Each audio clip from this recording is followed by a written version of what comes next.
I recently wore a Teenage Mutant Ninja Turtles shirt to my Dungeons and Dragons session, and it sparked a discussion on the property.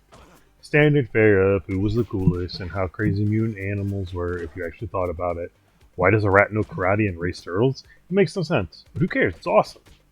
That led me later to thinking about if they were a 5e D&D party, what classes would they be?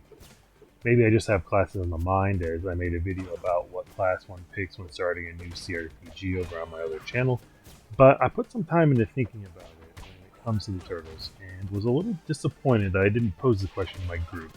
So I'm posing it here and now to even more people, and I'm giving my opinions to boot. Some rules I set out are only official D&D stuff, whether that comes from wizards themselves or a third party. I haven't read enough of the amazing content out there to find some more obscure class that fits better.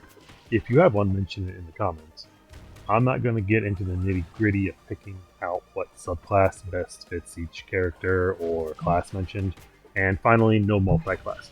That is a rabbit hole that we can easily get lost going down. With all that said, here are my thoughts.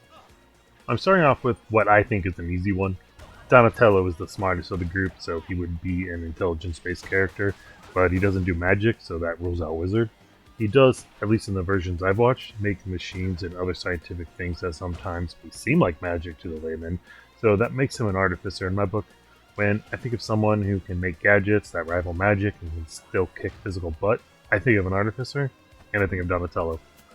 Raphael was a little harder to think of. He is a melee fighter, all the turtles basically are, but saying everyone other than Donnie is a fighter is a little boring. So I had to think of what else defines Raphael, and I realized it was his temper. So, with rage in mind, I think of him as a barbarian. He flies into a rage often and goes his own way, which gives him a decent survival, and when he gets ambushed, he often realizes it just before it happens, as if he has a danger sense. Also, at least in the first Jim Henson puppet movie, he takes quite a beating and keeps going. Quite tanky, like having resistance to physical damage. Michelangelo is even tougher, seeing a pattern here. Once again, melee fighter, but didn't want all fighters. Other than eating pizza and saying catchphrases, what were his defining characteristics? He's not a survivalist, so ranger's out of the question. Then I thought, they are ninjas after all. At least one of them should be a monk. So enter Michelangelo. Nunchucks aren't in the game as far as I know, so they can make excellent monk weapons, and all the other monk powers would fit for Mikey also. And last but certainly not least, he is the freaking leader after all, we have Leonardo. As I said, he's the leader, so his class should represent that. That means charisma-based class, right? Well, those are caster classes and tend not to be good in a fight. Definitely not Bard or Sorcerer. Warlock could work better, but he hasn't made any deals with devils in any of the shows or movies I've seen.